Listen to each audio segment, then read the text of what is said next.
Rafet TV, c'est votre chaîne de télévision chrétienne. Vous voulez nous aider à faire plus et mieux?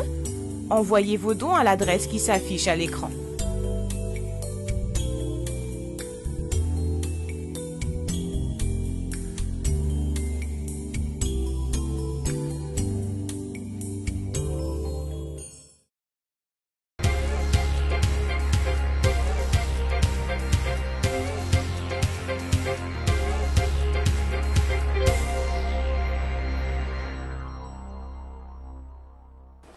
Chers téléspectateurs, bonjour.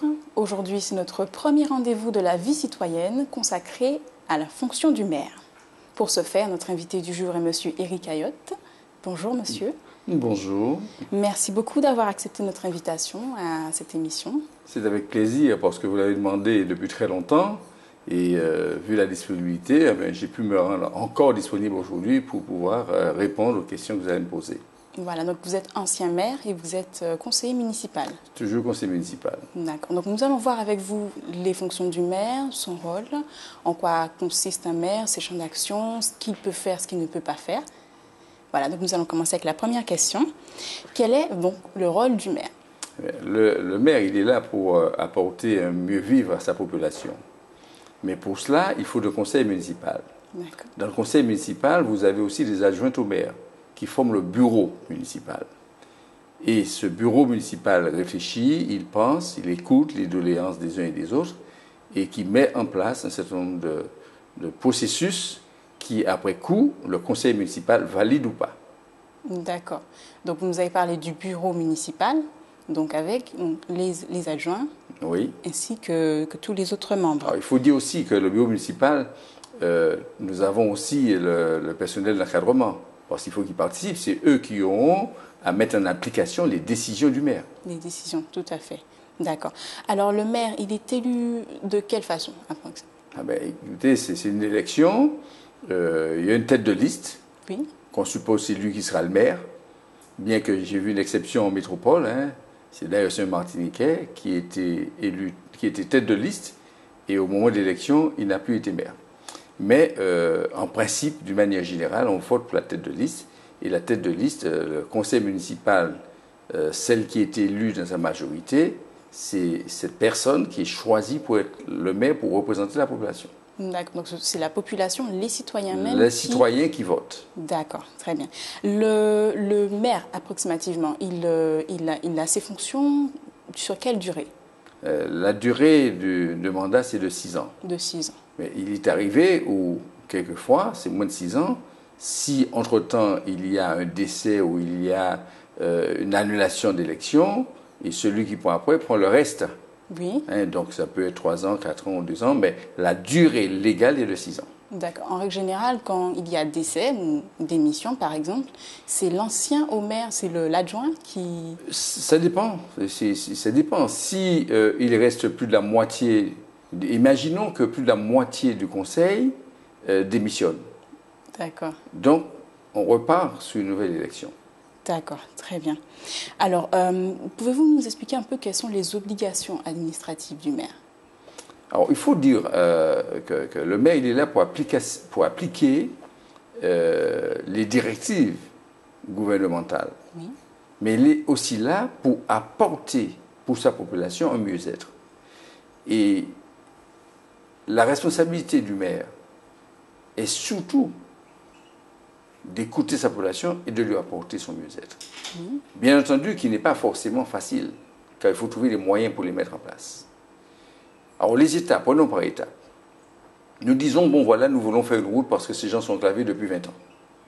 Voilà, on va prendre la décision, on va faire une étude, mener l'étude, on va voir combien ça coûte, on va prendre des délibérations, les unes après les autres, jusqu'au jour que nous aurons le financement. Je ne vais pas entrer dans tout le détail parce que ça serait très long. Jusqu'au jour où on aura la totalité du financement, qu'on va chercher près du conseil général, près du conseil régional, près de l'État, près de la communauté des communes, et puis une participation communale. Et quand tous les fonds sont réunis, on représente au conseil municipal le plan de financement bouclé, on fait l'appel d'offres, et à partir de l'appel d'offres, on prend la décision de faire les travaux. Qui est des travaux qui peuvent durer, de toute façon, entre un projet, alors je vais entrer dans un tout petit détail, un projet, du jour où vous avez un projet pour votre commune, il faut compter entre 3 et 4 ans pour la réaliser. Parce que toute tout le travail qu'on a à faire administrativement, c'est souvent long. Et puis, le nerf de la guerre, qui est le financement, il faut trouver le financement. Quelquefois, vous avez déjà une partie du financement, disons, le Conseil général vous a répondu favorablement. Bon, l'arrêté n'est pas encore pris, mais vous avez un accord. Vous avez après, peut-être 3 ou 4 mois, le Conseil général qui vous répond. Puis après, vous avez l'État. Bon, le temps de passer, commission, l'État, le préfet et tout, bon, ça prend encore du temps. C'est-à-dire que vous avez un échelonnement, vous n'avez pas forcément... Quand vous avez le premier financement, le dernier financement peut arriver un an après. Bon, et vous ne pouvez rien commencer tant que vous n'avez pas tous les financements. Vous voyez, donc la procédure, elle est simple, mais en même temps lourde. Mais heureusement qu'elle est comme ça, parce que sans quoi, des maires pourraient dire, bon, ben, je veux faire vite, et qui allaient surendetter la commune, ne pas attendre les subventions de telle ou telle collectivité, ou de l'État ou de l'Europe. D'accord. Je ne veux même pas entrer dans l'Europe. L'Europe, c'est encore plus compliqué. C'est encore plus long.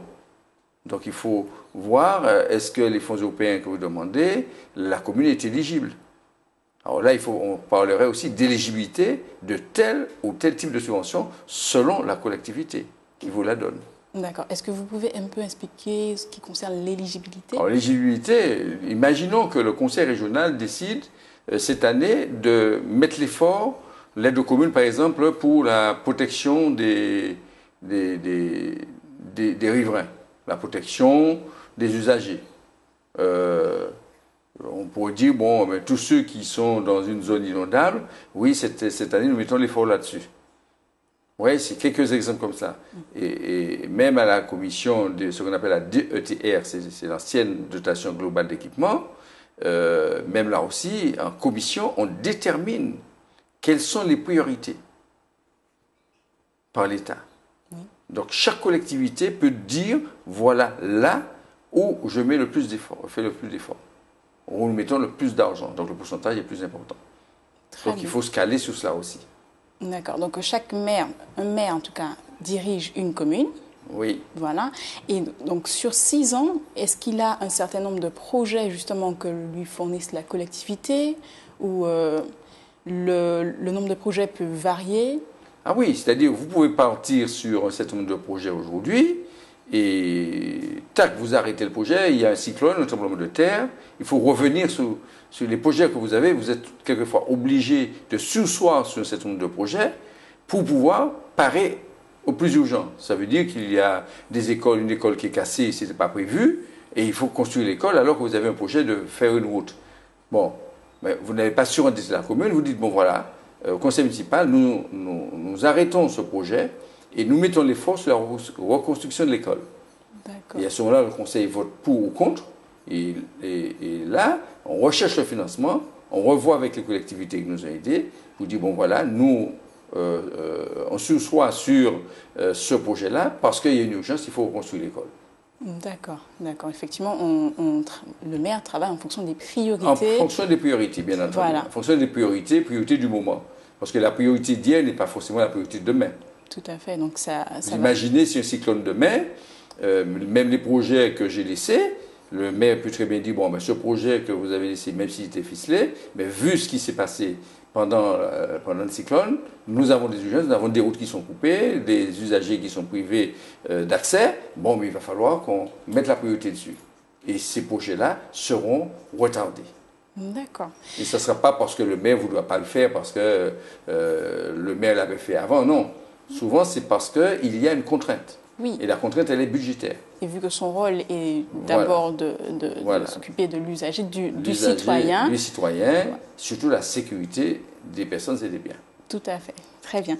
Alors, nous allons parler maintenant de ce qui concerne les arrêtés municipaux. Est-ce que vous pouvez nous expliquer ce que c'est qu'un arrêté et quelle est la validité pour le maire? Alors, un arrêté municipal, c'est de l'autorité du maire, mais pas abusif. Un arrêté, par exemple, il y a des travaux qui vont se faire sur cette route, par exemple. Sur cette route, on va faire de l'assainissement, de l'eau potable, ou on va dire, bon, ben, pendant 2 semaines ou 3 semaines, cette route sera fermée au public. Et on est obligé de prendre un arrêté pour informer la population. Et cet arrêté, on l'envoie en sous-préfecture. Bon, en sous-préfecture, il faut attendre le délai de 2 ou 3 jours pour l'appliquer. Donc, il est de fait pris et il est applicable dès son retour de la sous-préfecture. D'accord. Donc, comme on m'avait dit, en fonction, c'est le maire qui écrit cet arrêté, qui le oui, décide. le maire prend un arrêté. Il n'a même pas besoin de réunir le conseil municipal pour prendre un arrêté. D'accord. Ça, c'est sous l'autorité du maire. D'accord.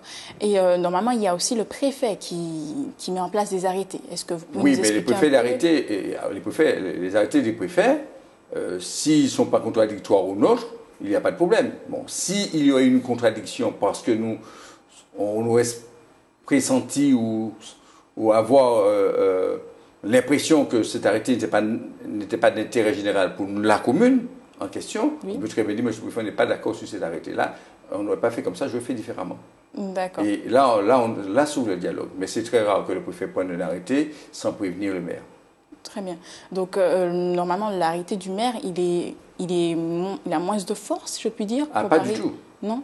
Ah non, pas du tout. Nous représentons l'État, le préfet représente l'État, mais nous représentons aussi l'État. Hein. Pas croire que c'est régi par la loi française. Hein. Le rôle du maire, c'est régi par la loi française. Hein. Donc, sauf si on fait quelque chose d'illégal. Si le maire fait quelque chose d'illégal, le sous-préfet va lui dire que l'arrêté que vous avez pris ou la délibération que vous avez prise n'est pas en conformité avec la légalité de la loi française. D'accord. Est-ce que vous auriez un exemple concernant un arrêté qui peut concerner n'importe quel maire, ou vous qui étiez ancien maire? Est-ce que vous auriez un cas pratique, si je puis dire? Mais ça m'est jamais arrivé, donc je ne sais pas si ça se pourrait qu'un maire prenne un arrêté et que les riverains n'aient pas apprécié cet arrêté. Et à ce moment-là, le préfet va diligenter une enquête par la gendarmerie, par les services de l'État, pour voir est-ce que cet arrêté n'est pas un arrêté abusif. D'accord. Un maire peut-être pouvoir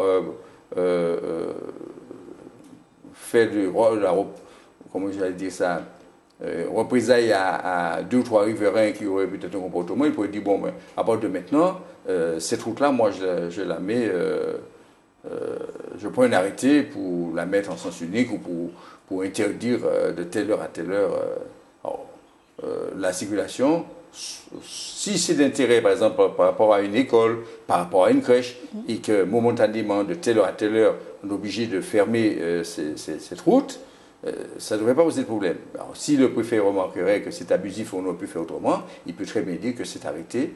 Eh bien, nous demandons de ce soir, ou sinon il va le mettre carrément au tribunal administratif qui va juger. Parce que le tribunal administratif est là aussi. Le préfet peut déférer au tribunal administratif une décision qui a été prise par le maire. Pour annuler cet arrêté? Pour annuler. D'accord. Ça peut être comme ça peut ne pas l'être. D'accord. Alors j'ai une question un peu plus pratique. Oui. Imaginons que nous ayons un riverain qui doit prendre un bus public, Oui. et il arrive que la route soit complètement mal placée, si je puis dire, un arrêt de bus soit mal placé au niveau de chez lui. Est-ce que c'est au maire que ce riverain doit se diriger, doit écrire sa lettre pour Absolument. expliquer? Si c'est le maire qui met en place. C'est le maire qui met en place. Ça peut être aussi le conseil général sur une route départementale. Ça peut être le conseil régional sur une route nationale. Ça peut être le maire sur une route communale. Bon. Selon celui qui aura posé un abribus en quelque part qui serait gênant. Un abribus serait gênant, c'est pour plusieurs raisons. Ça peut être aussi des couples de jeunes qui viennent en face de personnes âgées et des comportements.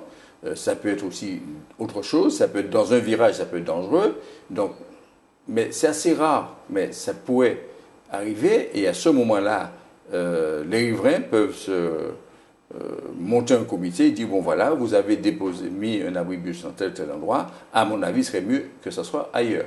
Et si on constate qu'ailleurs, ça serait mieux, ça poserait moins de problèmes, effectivement, moins de nuisances sonores, moins de bruit, moins de gêne à la population, eh bien, si c'est le maire ou le conseil général, ou le conseil régional, ou les communautés de communes, ils peuvent très bien dire, bon, on est d'accord avec, on a compris, on a pris en considération votre demande. Le maire, il est là pour écouter. Le maire n'est pas là pour imposer à tout prix son idée. Ça peut arriver que dans le conseil municipal, on a envie de réaliser telle ou telle action, d'investissement, par exemple, et le conseil, on le sent dubitatif, il n'est pas tellement d'accord. Il pense qu'il vaut mieux faire autre chose dans la priorité. À ce moment-là, nous disons, bon, écoutez, nous allons revoir cette question parce que c'est vrai, nous pensions qu'il fallait le faire maintenant, on va revoir, on va discuter, on va dialoguer, et si il faut ne pas mener l'opération, on ne la mènera pas, et s'il faut la mener, on la mènera de commun accord.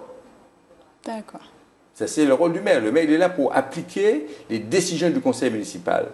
Et les administratifs, le directeur général des services, est là pour appliquer les décisions du conseil municipal, qui doit la suivre de A à Z. C'est ça le rôle. On n'a pas parlé du directeur général des services, mais le directeur général des services est là pour appliquer, pour suivre, pour contrôler et faire suivre les actions du conseil municipal. Très bien. D'accord.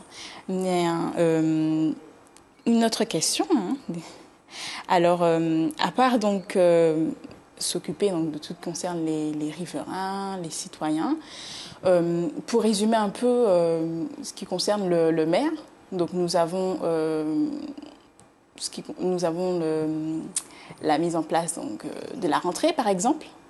Nous avons tout ce qui concerne le budget, peut-être. Le budget pour une année, ça commence de septembre. Le budget, c'est pour une année. Le budget, il est voté en début d'année, vers le mois de mars ou plus tard, fin du mois de mars ou plus tard.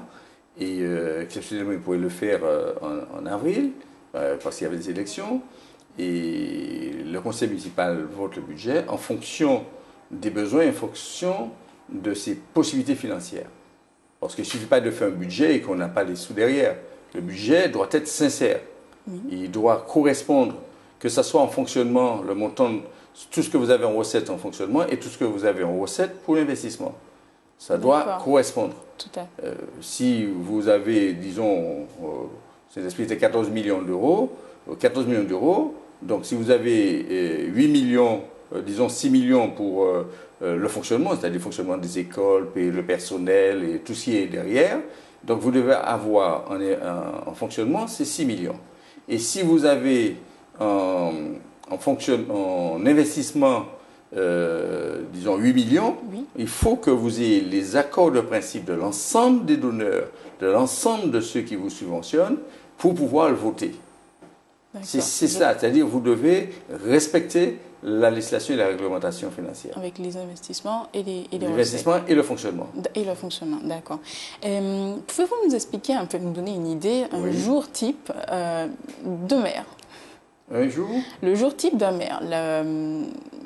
8 heures, qu'est-ce qu'un maire fait jusqu'à sa dernière journée, sa dernière heure de la journée? Alors, je vais vous dire tout simplement que le maire n'a pas d'heure. D'accord. Le maire n'a pas d'heure parce qu'il n'y a pas d'heure pour l'appeler chez lui. À minuit, à 2 heures du matin, il y a un accident, il y a un décès, il y a quelque chose qui se passe. Vous êtes informé d'heure en heure, de minute en minute. Les gendarmes vous appellent, vos policiers vous appellent, les conseillers municipaux vous appellent, il n'y a pas d'heure. Et si vous n'avez pas terminé ce que vous avez à faire, vous le faites chez vous.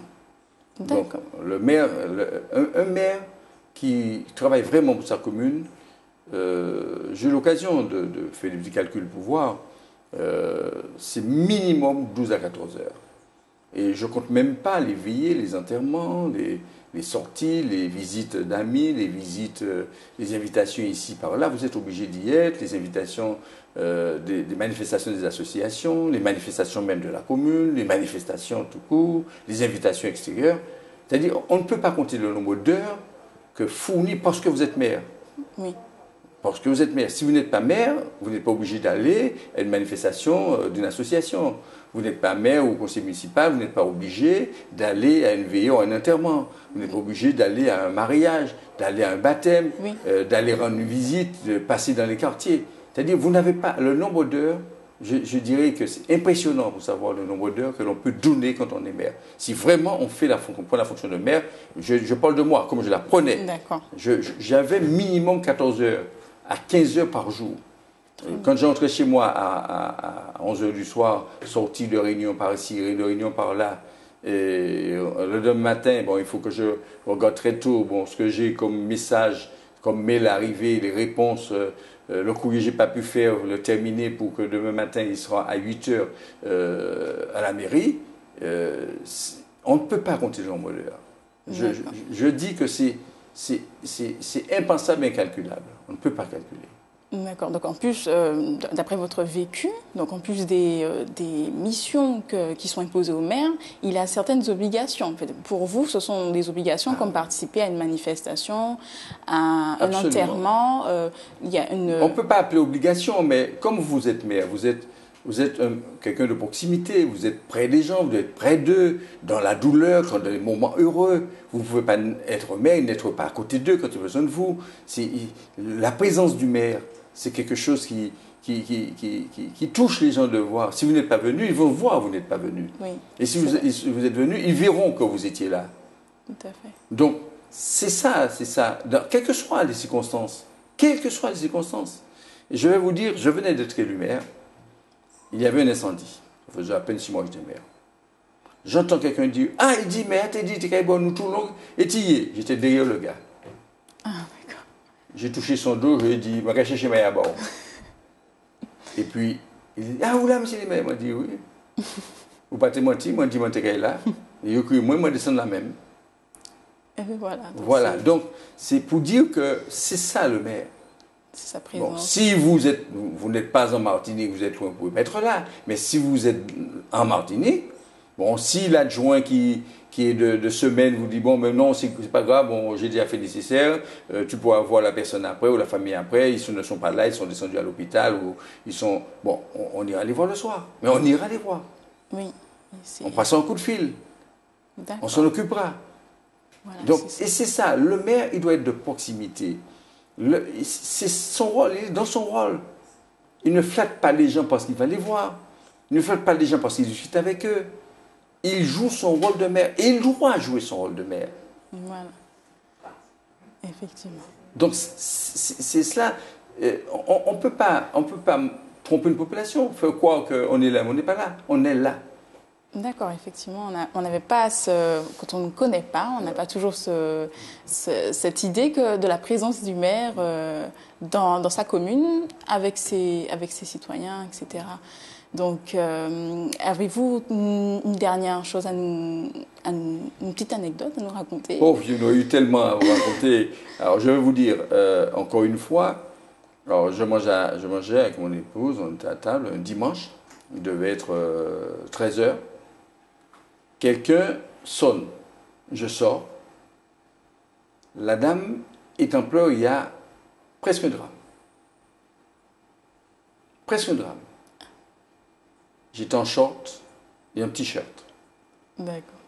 J'ai pris ma voiture, je suis parti, mon épouse n'a pas... J'ai pas eu le temps de dire à mon épouse que je suis parti. J'étais pas loin, hein. Et je suis revenu 4 heures après. J'ai réglé un problème familial. Mais mon épouse... avec mes enfants, ils étaient inquiets. Oui, parce que je suis parti, ils ont entendu sonner, ils ne me voient pas. Mais je ne me suis pas rendu compte. Voilà, vous étiez tellement... Tellement pris dans l'action, et vu l'action était tellement indispensable que j'y aille. Et puis une autre fois, je suis allé sortir un enfant, j'ai fait des choses, hein, sortir un enfant des mains d'un gars qui était en état de démence, bon, qui était traité du reste. Je suis rentré chez le gars, récupérer l'enfant. D'accord. Tout seul. Quand on m'a appelé, il me disait, je suis allé. Puis une fois, alors ce serait le dernier, peut-être, il y en a beaucoup. Le dernier, c'est la rivière qui partait avec une maison. Il y avait 5 enfants dans la maison. On me fait de la première sous-marine. Donc j'ai dit, même si la rivière part avec moi, je sais comment faire. Ce n'est pas se battre, c'est se laisser aller. Et le premier endroit que ça va m'emmener vers une rive, j'irai vers la rive quand je verrai qu'il n'y a pas de courant. Donc je me suis préparé psychologiquement pour aller chercher la famille. Je suis allé les chercher, j'ai sorti tout le monde, les uns après les autres. Voilà. Voilà, donc c'est... Ouais. Donc, non mais c'est ça le maire, c'est-à-dire, vous prenez un risque sans savoir. Il y en a tellement. Une fois, un monsieur voulait tuer sa femme. On était dans une école. La dame me dit, monsieur le maire, protégez-moi, mon mari est parti, il revient avec une arme. Quand elle a vu le mari arriver, elle s'est mise derrière moi. Le monsieur a fait un geste pour gifler. Je n'ai pas bougé. J'ai laissé la dame prendre la gifle parce que je ne savais pas comment il aurait réagi avec le couteau qu'il avait dans sa poche. Et puis, tac, je l'ai saisi. Oui. Et j'ai servi de témoin contre cette personne. Il n'est pas fâché contre moi, le monsieur. La dame, tout le temps, disait, elle est décédée. Tout le temps, elle disait, ah, grâce à vous, je suis en vie. C'est-à-dire, on ne mesure pas le danger quand vous êtes en face de votre population. Vous ne mesurez pas le danger. Oui, c'est vrai. Et maintenant, on sait un peu mieux qu'est-ce qu'un maire et son rôle. Donc, en plus de ce qui est écrit, en plus des missions qui lui sont imposées, il y a vraiment quelque chose de personnel. Vous avez une sorte de contrat moral, en dehors du contrat qui vous ont confié. Voilà. Un contrat de les entendre, de les écouter, de les voir, d'être près d'eux. Mais vous n'allez pas pouvoir rendre heureux tout le monde, ce n'est pas possible. C'est vrai. Mais vous allez faire de votre mieux pour qu'ils soient heureux. Tout au moins pour une bonne partie. Pour une bonne partie. Voilà, mais c'est une très très belle conclusion. Et je crois que c'est comme ça qu'il faut que l'on soit. C'est pas... Les gens pensent que... Alors, je vais conclure par là pour dire, les gens pensent que quand un maire perçoit 2 000 €, qu'il perçoit beaucoup d'argent, l'État prend une partie dans les 2 000 €, les services que vous rendez aux gens, vous avez plus de la moitié qui part dans le mois. Les associations, les personnes que vous aidez, tout ça. Donc il ne vous reste pas grand-chose. Alors les gens pensent que vous êtes accouché en poste de maire parce que vous gagnez de l'argent. Alors, je vous dis, j'étais chef d'entreprise, je peux vous dire ce que c'est gagner de l'argent. D'accord. Voilà. Mais merci encore, Monsieur Ayotte, d'avoir accepté notre invitation. Nous avons été heureux pour toutes vos anecdotes, tout ce que vous avez partagé avec nous concernant le rôle du maire. Donc nous espérons vous revoir très bientôt. J'espère que beaucoup de gens comprendront un peu mieux le rôle du maire, parce que je pense qu'il y a trop de gens qui ne comprennent pas. Merci de faire cette émission, merci de la diffuser, rediffuser-la, rediffuser autant de fois pour que les gens comprennent ce que c'est que le rôle de maire. Voilà. Merci voilà, je souhaite à tous ceux qui sont élus aujourd'hui, qui sont des anciens, qui sont élus aujourd'hui, les nouveaux, qu'ils puissent bien intégrer ceci, parce que sans quoi notre population ne comprendra rien de ce que font les élus. Voilà. Ben, merci encore, chers téléspectateurs, d'avoir suivi cette émission. Donc nous vous retrouvons très bientôt pour un autre volet. Au revoir.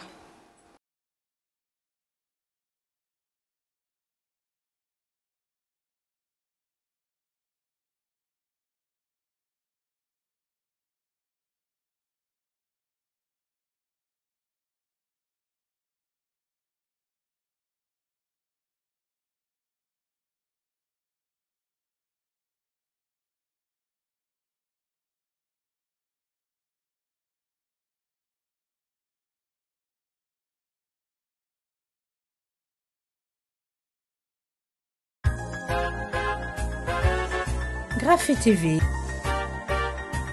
la télévision chrétienne francophone.